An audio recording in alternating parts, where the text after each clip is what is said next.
Alors, il y a une vidéo qui tourne sur le net concernant une fameuse prière dite la prière TGV, d'accord, qui fait référence au train grande vitesse. On peut l'appeler PGV, prière à grande vitesse. Elle a fait rire plusieurs personnes. Alors, rire ou s'attrister, on ne sait plus trop comment réagir. Mais en tout cas, ce qui m'attriste, c'est que certaines personnes parmi celles et ceux qui ont ri lorsqu'ils ont vu cette fameuse prière. Alors, de quelle prière je parle, de quelle vidéo je parle? Comme je vous ai dit précédemment, c'est une vidéo qui a tourné sur le net où on voit une personne prier, mais vraiment à très grande vitesse, Salat al-Tarawih. Alors je ne sais plus c'est dans quel pays, et il priait mais vraiment à très grande vitesse, et les personnes qui priaient derrière lui, eh bien, le suivaient, donc à très grande vitesse aussi. Et parmi celles et ceux qui rient, ne se rendent même pas compte que leur prière à eux aussi, même s'ils ne prient pas aussi rapidement que celui qui priait dans la vidéo à très grande vitesse, eh bien leur prière à eux aussi n'est pas valide. Je ne dirais pas n'est pas acceptée auprès d'Allah subhanahu wa ta'ala, parce que là, c'est Dieu qui en décide, mais je dis n'est pas valide. Pourquoi? Parce qu'elle ne remplit pas les conditions pour qu'elle soit valide. À savoir, parmi ces conditions, ce qu'on appelle la station apaisée. Prendre le temps de permettre aux os de se stabiliser quelque part. Avoir ce temps de sérénité quand on est debout, quand on est incliné, quand on est prosterné, quand on se relève de la prosternation, etc. Et ces mêmes personnes rient en disant regarde comment il prie à 200 à l'heure, mais toi-même quand tu pries de cette manière, à savoir Allahu Akbar, Alhamdulillah Rabbil Alamin, Rahman Rahim, Malik Yawmiddin, Allahu Akbar, Sami Allahu liman hamid, ton seul but c'est de te débarrasser de la prière. Mais penses-tu une seconde que ta prière est valide? As-tu oublié que la prière n'est pas une corvée? Mais as-salah, la prière, c'est une opportunité afin de te rapprocher de ton Seigneur, de t'élever et de t'apaiser. Et ce n'est pas une corvée. Et ces personnes qui se précipitent quand ils prient, ils ont déjà oublié que c'est l'acte d'adoration pratique le plus important auprès de ton Seigneur le Très-Haut subhanahu wa ta'ala. 2, c'est le premier acte d'adoration pratique sur lequel on sera interrogé au jour de la résurrection. Et le prophète sallallahu alayhi wa sallam a dit, si cet acte, à savoir as-salah, la prière, est bon, le reste de tes actions seront bonnes. Et s'il est mauvais, le reste de tes actions seront mauvaises. 3, ce pourquoi tu te précipites lorsque tu accomplis ta prière, tu veux t'en débarrasser, pour te vaquer à tes occupations, pour rejoindre telle ou telle personne, ce pourquoi tu te précipites, eh bien, ne pourra être facilité et béni que si, eh bien, tu te concentres dans ta prière, tu préserves ta prière, tu prends le temps dans ta prière. Parce que là, tu t'adresses à ton Seigneur tabaraka wa ta'ala qui facilite ce qui est rendu difficile ou ce qui est difficile.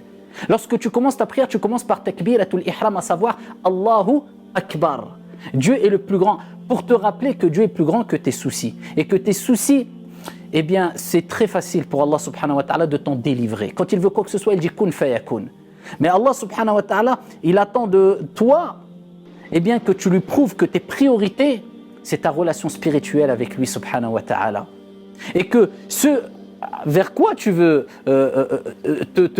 ou ce vers quoi tu veux aller après ta prière, c'est une option, ça vient, c'est secondaire. C'est d'abord ton Seigneur tabaraka wa ta'ala. Allah attend que tu comprennes que l'apaisement, la sérénité, ar-raha, elle est dans as-salah. Elle n'est pas dans autre chose. Les gens aujourd'hui nous posent la question, est-ce que c'est autorisé de faire du yoga? Est-ce que c'est autorisé de... Pourquoi? Parce qu'ils sont à la recherche d'un apaisement, de se déconnecter de cette vie d'ici-bas un instant dans la journée parce que tout va trop vite. Pour éviter des dépressions, pour éviter le burn-out, sans même vouloir chercher est-ce que le yoga, il y a une partie culturelle, ou cultuelle plutôt, pardon, dedans ou pas, est-ce qu'on peut le faire ou pas, est-ce que... Mais ce que tu recherches, as-tu oublié qu'il est devant toi 5 fois par jour, as-salah? L'apaisement est dans la prière, pas dans la prière que tu accomplis à 200 à l'heure, parce que tu crois que c'est une corvée, et tu as oublié que Dieu n'a pas besoin de toi, mais c'est toi qui as besoin de ton Seigneur, tabaraka wa ta'ala. Non, dans cette prière accompagnée de concentration, khushu', comme l'a dit Ibn al-Qayyim, al-khushu' ruh as-salah, c'est l'âme de la prière. Comme un corps ne peut vivre sans âme, la prière n'est pas vivante sans l'âme, à savoir al-khushu', la concentration. Le prophète, lorsqu'il avait des problèmes, lorsqu'il était face à des situations difficiles, il se dirigeait vers qui? Vers Allah. À travers quoi? As-salah, la prière. C'est pour cela qu'il disait, Ya Bilal, arihna biha. Arihna biha. Apaise-nous. Apporte-nous réconfort avec la prière, à savoir ici à travers l'appel à la prière, parce que Bilal était celui qui appelait à la prière. Mais nous, aujourd'hui, c'est comme si on disait, arihna minha wal iyadhu billah. C'est-à-dire, on veut trouver le réconfort en se débarrassant de la prière, malheureusement. Wasta'inu bis-sabri was-salah wa innaha lakabiratun illa 'ala al-khashi'in. Allah nous dit chercher assistance, l'assistance que tu cherches, parce que tu as plein de problèmes, plein de soucis, tu es dépassé. Le secours que tu recherches, il est où? Dieu te le dit, wasta'inu bis-sabri was-salah. Il est dans la patience. Et plus tu patientes, et plus Allah te facilite de patienter encore plus. Wasbir wa ma sabruka illa billah. Et patiente, et cette patience tu peux l'acquérir. Et elle ne peut se renforcer qu'avec l'assistance d'Allah. Dieu te dit, et chercher assistance dans la patience et la prière.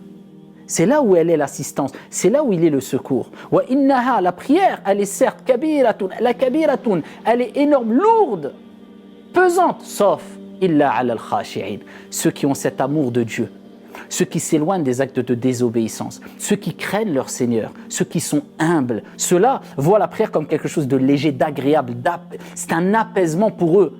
Et c'est pour cela qu'il faut comprendre cela, que la prière, c'est comme, permettez-moi cette image ou cette métaphore, c'est comme un exposé que tu présentes à Allah subhanahu wa ta'ala. Son introduction, c'est les ablutions.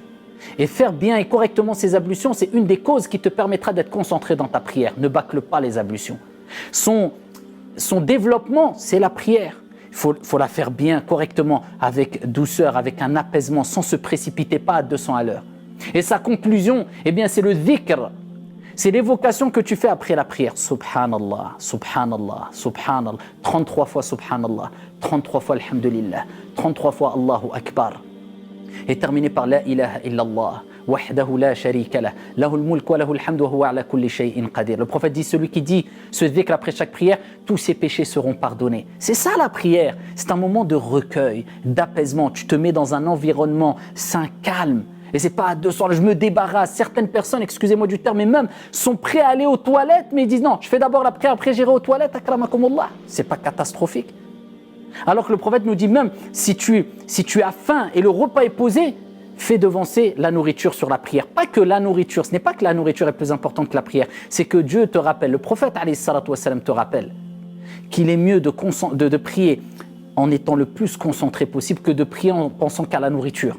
Donc c'est pour cela qu'il est important de comprendre cela, que la prière, c'est un acte d'adoration qu'on présente à Allah subhanahu wa ta'ala avec amour et avec apaisement. Et ce n'est pas une corvée à travers laquelle on veut se débarrasser. Et ce n'est surtout pas le fait de prier sans respecter ces moments de pause. Je terminerai avec le hadith rapporté par Al-Bukhari ou Muslim, où un homme est rentré dans la mosquée, le prophète alayhi salatu wassalam y était présent, il prie cette fameuse prière TGV ou PGV ou appelle-la comme tu veux, très rapidement. Il vient voir le prophète, il dit Assalamu alayka ya Rasulallah. Le prophète il dit Wa alayka assalam, irji' wa salli fa innaka lam tusalli. Retourne et prie, tu n'as pas prié.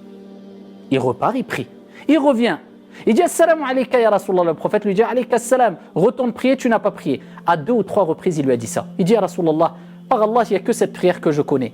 Apprends-moi. Et là, le prophète lui a appris à prier. Mais qu'est-ce qu'il lui a rappelé? Pourquoi il lui a dit retourne prier, tu n'as pas prié? Il lui a dit quand tu es debout, tu dis Allahu Akbar, tu récites le Coran bien sûr. Et après, il lui a rappelé ce pilier de la prière qui est quoi? Il lui a dit, te précipite pas. Reste debout et prends ton temps. Quand tu t'inclines, ne te relève pas tout de suite. Attends une période. Le temps de dire Subhana Rabbi al-Azim. Subhana Rabbi al-Azim. Un temps de pause. Ensuite, relève-toi. Sami Allahu liman. Certaines personnes, ils n'ont pas fini de dire Sami Allahu liman hamida. Il est déjà dans ce sujoud. Sami Allahu liman Allah. Non. Sami Allahu liman hamida. Rabbana wa lakal hamd. Attends un peu. Ne serait-ce que 2-3 secondes. Ensuite, Allahu Akbar. Subhana Rabbi al-A'la. Tu es prosterné. Attends un peu. Ensuite, Allahu Akbar, tu t'assois, attends un peu, Rabbi ghfirli, ou alors tu attends ne serait-ce que 2-3 secondes, et ainsi de suite. Ça, c'est la prière qui est demandée. Qu'Allah subhanahu wa ta'ala vous et nous préserve. Barakallahu fina wa fikum. Assalamu alaikum wa rahmatullah.